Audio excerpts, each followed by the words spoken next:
So today we're going to talk about the difference between summarizing, paraphrasing, and quoting. We'll start with summarizing. Summarizing is what you'll do with the largest piece of text that you're working with. This might be an entire article or a few paragraphs. And this is where you put the main ideas from another source into your own words, giving the author credit for the information. So you're putting this into your own words for summarizing, and it's generally done with a larger piece of text.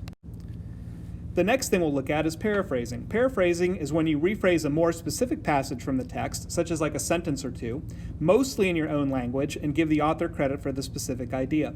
We won't see quotes with this one either because you're putting it into your own words, so you don't need quotes.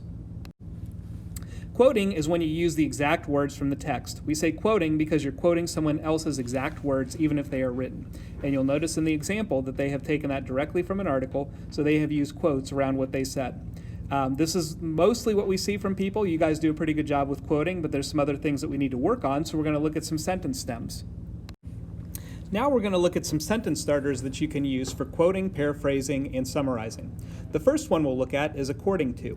And if you look at the examples, it says, according to Jason Mori in the daily life of a sumo wrestler, these wrestlers try to gain as much weight as possible. That's probably a paraphrase. According to writing Jason Mori, the second example goes, sumo wrestling has no weight limit, so bigger players have an edge. We know that's a direct quote because it's got quotation marks around it. But in both examples, regardless of what we're doing, we start off with according to Jason Mori. And we might want to throw in the article title, such as the daily life of a sumo wrestler, so we know where it comes from.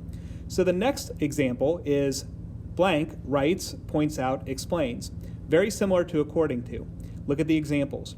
Writer Jason Mori points out that sumo wrestling has no weight limit, so wrestlers try to gain as much weight as possible. So again, we know that that's probably a summary or a paraphrase. I'm guessing it's a paraphrase.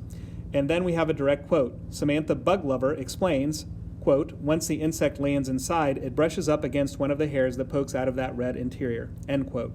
So you can use points out, you can use writes, you can explain, as long as you're using the writer's name in the quote or paraphrase or summary. The next example is in the words of, very similar to the first two. In the words of Samantha Bug Lover, quote, if you're a fly or any other type of insect, you could very well be that plant's next dinner, quote. Now notice that if we're saying in the words of, in that case we are actually doing a quote because we are saying in the exact words of this person. So that's the one that you can only use for a direct quote. And in the next one, we have in blank, comma, blank, writes, argues, or explains. So it's very similar to the ones we've done before. In his blog post, The Daily Life of a Sumo Wrestler, Jason Mori explains that this sport has no weight limit, so wrestlers try to gain as much weight as possible. I'm guessing that's a summary of the article. Could be a paraphrase, I'm not sure. I think it's a made-up article.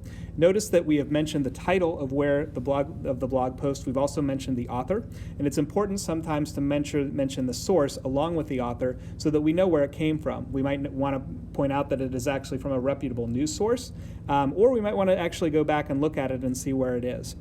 The next example is in her article, The Hungry Venus Flytrap, Bug Lover writes, as soon as the insect touches a second hair, it's the end of the line for that insect. So it doesn't really matter whether we are quoting or paraphrasing or summarizing for any of these examples. This is what we can do. We can use any of these sentence starters, and that helps us to quote better than we normally would, okay? So we are going to practice this in the assignment for today.